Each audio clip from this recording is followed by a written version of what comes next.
For those of us selling on Amazon, there's nothing more frustrating than getting those refund notifications.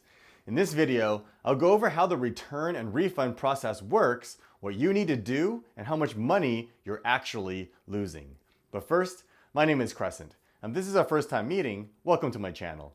My passion is sharing tips and strategies on how you can create a successful Amazon FBA private label business. So if you enjoy videos like this, or especially if you've been around my channel, consider subscribing. All right, let's get started. We all know the feeling when you get that dreaded email notification that Amazon has initiated a refund on an order and the money has been deducted from your account.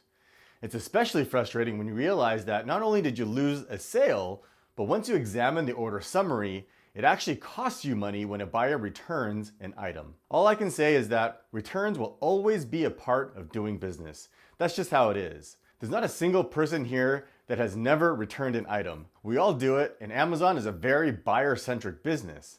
Amazon will pretty much accept a return for any reason whatsoever, leaving us, the seller, to cover the costs. My suggestion is to be professional about it. There's no sense in arguing with the buyer or wasting any of your time on the order. It's just not worth the hassle.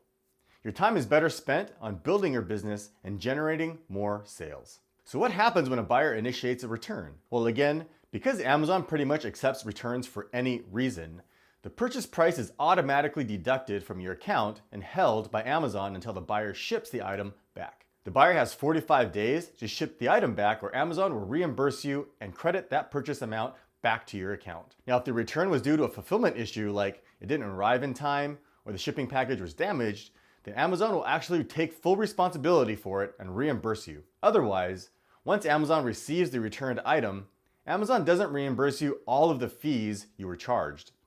They only reimburse you the referral fee. You're still charged the fulfillment fee as they still had to pick, pack, and ship the item to the customer when they purchased it. They also charge you the same fulfillment fee to receive the returned item and process it. The remaining balance is then credited back to your account after 45 days from the time the refund was initiated. And of course, as you scale your business, the more sales you get, the more returns you're going to get too, as you can see from my account over the last few weeks. It happens. So for example, if you sold an item for $25 and the buyer decided to return it, Amazon will automatically deduct the $25 from your account. When the item is returned, Amazon will reimburse you the referral fee, keep the fulfillment fee, and charge you a processing fee. So as you can see, not only do you lose a sale and potentially lose a unit that you can't resell, but you actually end up having to pay an additional $5 or $6 in fees for the return. Now, what happens to the item when it gets returned to Amazon? Well, Amazon doesn't always require an item to get shipped back when they approve a refund. If the item is returned, Amazon will inspect the unit to determine if it's in resellable condition, and then you'll get the option to place it back into your inventory to resell, remove it from the warehouse, or have it destroyed. I suggest never placing the item back into your inventory for resale. The workers that inspect the items are terrible at their job, and I learned the hard way myself. I got my very first bad review when I placed a returned item back in my inventory to resell, and it ended up having missing pieces inside. It's not worth it trying to save a few bucks and risk getting a bad review. I just have Amazon destroy them now. One thing to keep in mind though is if you're getting a high number of returns and the buyers are complaining about the quality or missing pieces, I highly suggest that you have the returned items shipped back to you so you can inspect them and find out what the problem is so you can fix the issue right away. Continuing to sell poor quality products will only lead to bad reviews, more returns, and put your account health at risk, and eventually lead to your listing getting shut down. If it's a quality control issue, you should bring this up with your supplier so it doesn't happen again on future orders. So how can you mitigate the number of returns you get? Depending on the product or category, there may not be anything you can really do about it. For example, apparel and clothing, electronics, and automotive parts have extremely high return rates.